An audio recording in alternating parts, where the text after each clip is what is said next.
Bom, pessoal, depois que a gente viu então a questão do classificador por regressão logística, até agora a gente viu, né, que a saída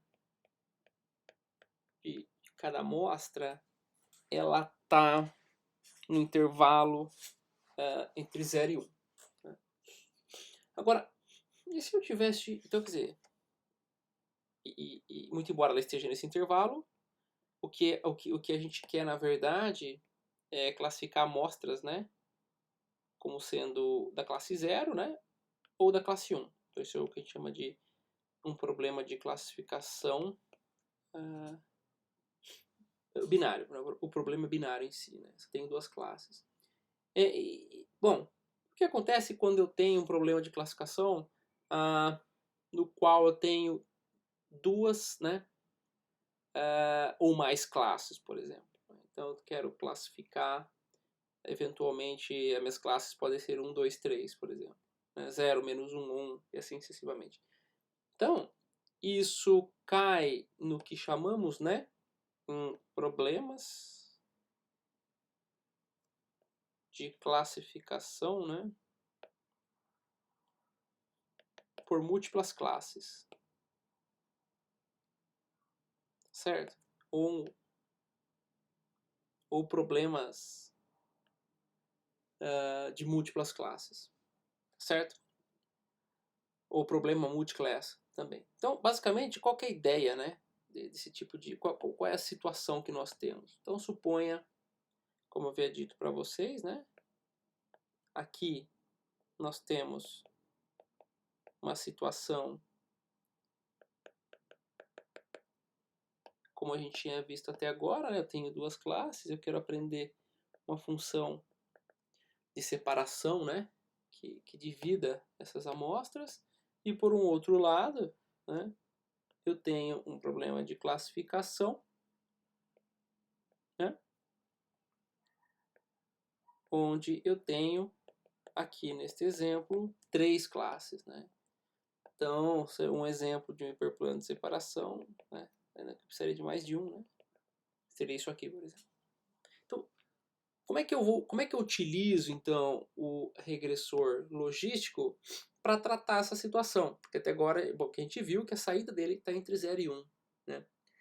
Então, basicamente, existem várias abordagens para as quais eu transformo um classificador que é essencialmente binário em um classificador por múltiplas classes. Existem classificadores que a gente vai ver nas próximas aulas, as redes neurais, elas são classificadores multiclass de maneira nativa, ou seja, elas não precisam de nenhuma adaptação.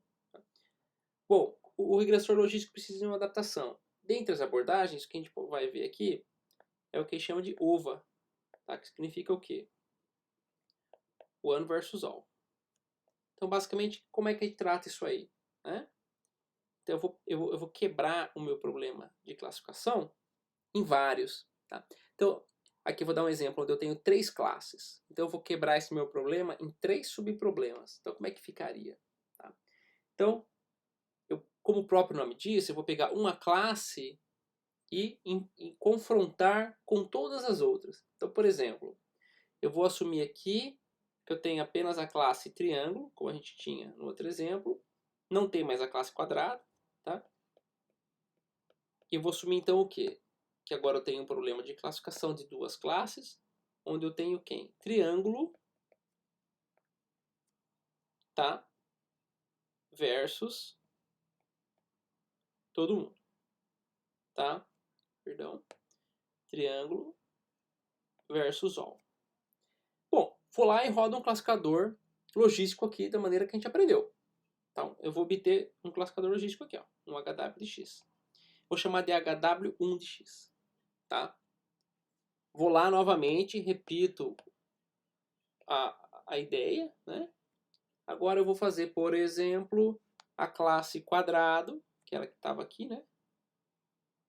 Versus all.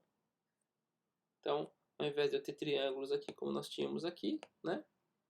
Eu vou ter todo o restante. Então, aqui também, novamente, vou aplicar um classificador logístico. Tá? Aqui nós temos o problema quadrado versus all. E vou ter um outro classificador logístico que eu vou chamar ele de H2. Tudo bem?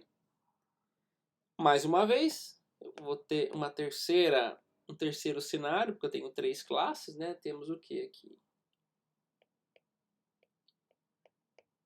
Eu vou ter, tá?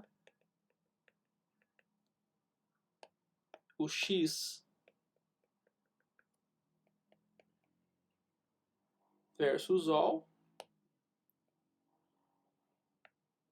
Então eu tenho um terceiro classificador logístico aqui. Então olha só, pessoal. Eu faço 3 classificadores logísticos, porque eu tenho 3 classes, tá certo? Então na prática eu vou ter o quê? A minha saída vai ser alguma coisa pertencente a R3, né? Quem que é a minha saída?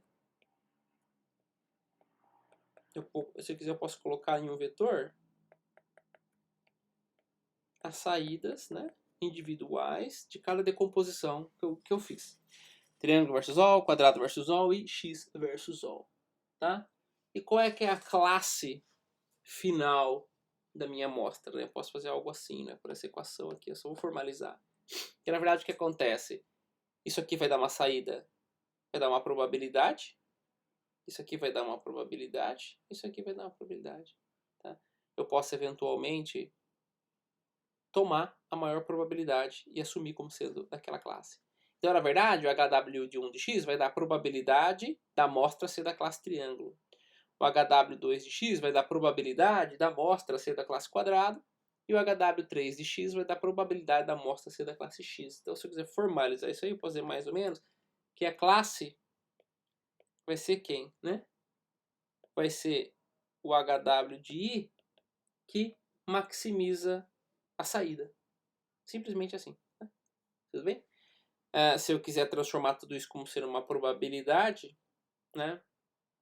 Basta eu fazer o quê, né? Então, qual que seria a probabilidade, né, do y ser igual a i, dado, né, o x e o parâmetro de w. Então, qual é essa probabilidade? É a saída do classificador i, né? Dado, dividido aqui, né? E vai de 1 a c, vamos dizer assim, c é o número de classes, né? De quem? HW de x. Que é, na verdade, né, para ser uma probabilidade, eu tenho que normalizar tudo isso. Que é muito parecido, na verdade, com aquele meu clássico, como é aquela minha saída softmax, né? Das redes neurais de Deep Learning. Então essa é a probabilidade. Tá legal? Então essa é a modificação que a gente faz então, para o regressor logístico se adaptar a um problema de múltiplas classes. E lembra que a gente ainda também tinha visto, pessoal, na regressão logística, na regressão linear, a sua versão regularizada, né? Para contornar aqueles problemas de overfitting e underfitting. Nós também temos a versão regularizada do classificador logístico, tá certo? Então vamos lá. É basicamente aquela mesma equação adicionando o termo de regularização. Então vamos lá. Regressor logístico regularizado.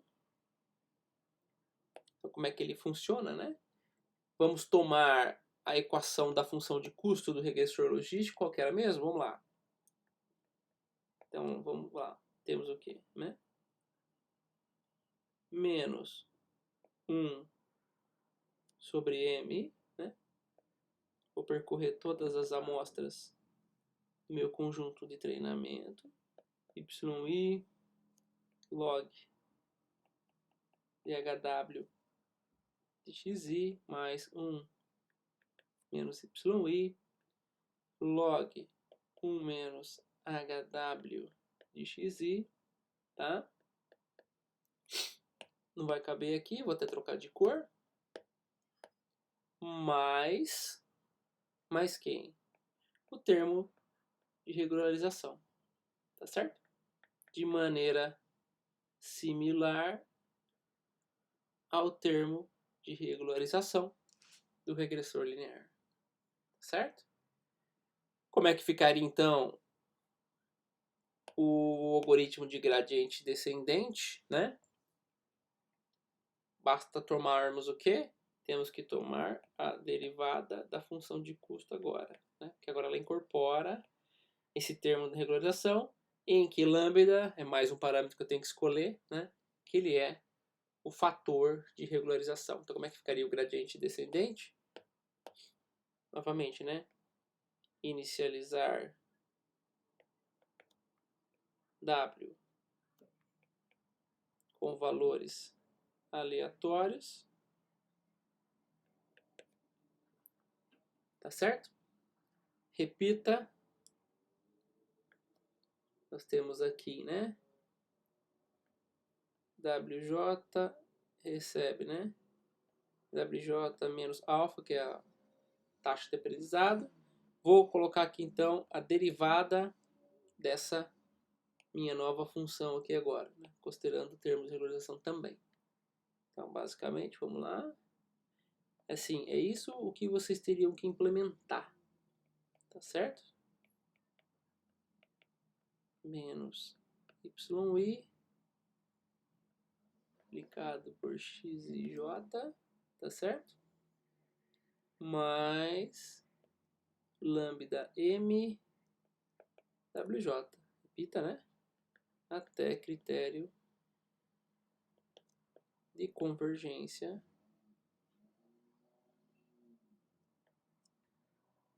ser estabelecido. Certo? Esse termo aqui, ó,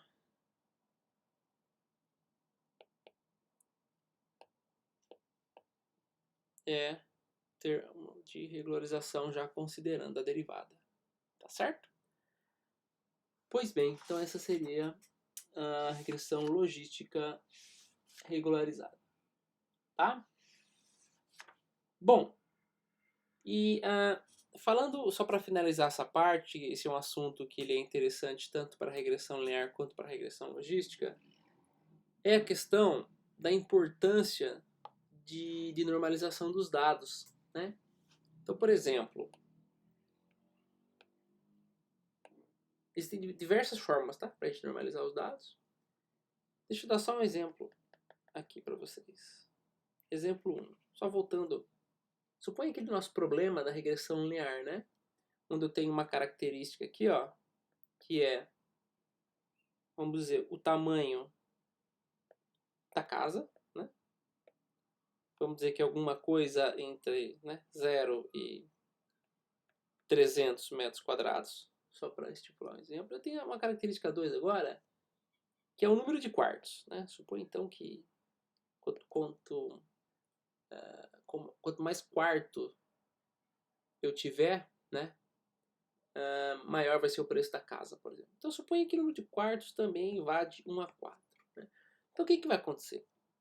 Né?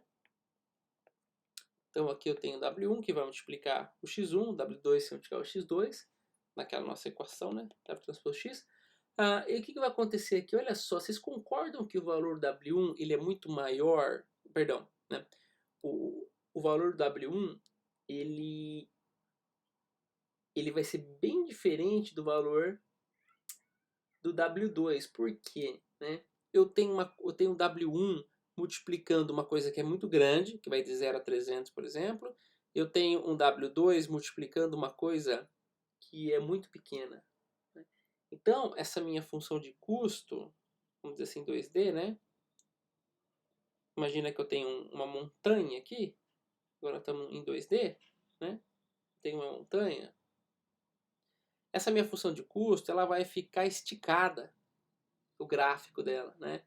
Esse aqui, vamos dizer aqui, que seria o, se ele existir, né, o ótimo global, né? Então imagina, pessoal, que eu tenho uma blusa de lã e estou esticando ela. Você pode esticar ela para diferentes direções. Né? É isso que o peso está fazendo, tá? Então, o que acontece? Eu tenho uma estimativa inicial, ela vai ter que caminhar mais até chegar no ótimo global ou local, né? Se eu normalizar os dados, por exemplo, deixá-los entre 0 e 1, qual que é a tendência? A tendência é que a minha função de custo seja um círculo, né? Ou uma esfera, seja simétrica. Tá? Ou seja, não precise, a ideia é que eu não precise ficar esticando a minha blusa de lã para diferentes lados, visando acomodar, né, os valores dos pesos da minha função de custo. Tá? é como se então ele chegasse mais rápido do que eu esticar dessa forma. Tá? Tem uma outra maneira também, eu posso ter esse formato.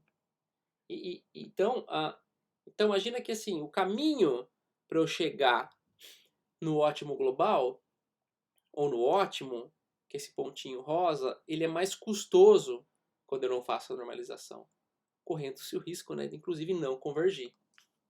Então o que eu gostaria que vocês entendessem que a importância da normalização e por que ela funciona, tá? Então ela está muito ligada aos pesos, tá? Se eu tenho um valor muito grande, eu quero minimizar, tá certo? O que vai acontecer com o meu peso W1? Ele vai ter um conjunto de valores menor, tá? Se eu tenho um W2 que ele é pequeno, tá certo? Eu vou ter que o quê? Ter valores de W2 aí que são um pouquinho maiores para poder compensar, tá? Aqueles valores grandes do outro W, da outra característica, por exemplo. Então, por isso que é extremamente importante a gente normalizar, né, as características para a gente trabalhar, tentar trabalhar o mais próximo, as características nas magnitudes mais próximas possíveis. E a gente vai ver que isso é fundamental em redes neurais, quando o pessoal fala que é o problema de saturação do neurônio. Tá certo? Legal, pessoal. Muito obrigado mais uma vez.